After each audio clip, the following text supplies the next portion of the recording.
15টা সুন্নত মুখস্থ রাখতে হবে। 1 নাম্বার সুন্নত ফজরের সালাত জামাতে পড়তে হবে। 2 নামাজ মুনাফিকদের কাছে সবচেয়ে কঠিন, একটা হচ্ছে ফজরের নামাজ আর একটা এশার নামাজ। 2 নাম্বার সুন্নাহ হচ্ছে আসিওয়াক, মেসওয়াক করা। মাতফারাতুন লিল ফাম মারদাতুন লির রব, মেসওয়াক করলে দাঁত পরিষ্কার থাকে, আল্লাহ খুশি হয়ে যায়।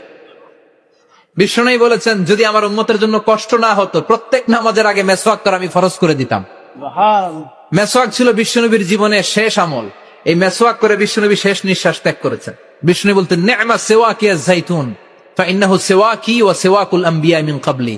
যাইতুনের ডালের মেসওয়াক কতই না ভালো, কারণ এটা দিয়ে আমিও মেসওয়াক করি, আমার আগে সব নবীরাই যাইতুনের ডাল দিয়ে মেসওয়াক করেছে। সুবহানাল্লাহ। 3 নাম্বার হচ্ছে দুহুন, তেল মালিশ করবেন। বিশ্বনবী যাইতুনের তেল চুলে আর গায়ে দিতেন। বিশ্বনবী বলতেন ওয়াদাহিনু ফাইন্না ফিত তাদহিনি বারাকাত, তেল খাও, তেল দাও, তেল মালিশ করো, তেলের ভেতরে আল্লাহ বরকত ঢুকাইয়া দিছে।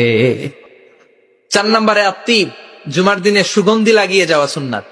বিশ্বনবী বলতেন এই দুনিয়ার 3টা জিনিস আমার কাছে সবচাইতে প্রিয়। হুব্বিবা ইলাইয়া মিন দুনিয়াকুম সালাস, 1 হচ্ছে আন-নিসা, নারীদেরকে আমি পছন্দ করি। 2 হচ্ছে আত্তিব, সুগন্ধি লাগাতে আমি পছন্দ করি। বিশ্বনবীর কেউ সুগন্ধি হাদিয়া দিছে, বিশ্বনবী নেয় নাই, এরকম কোন ঘটনা ঘটে নাই।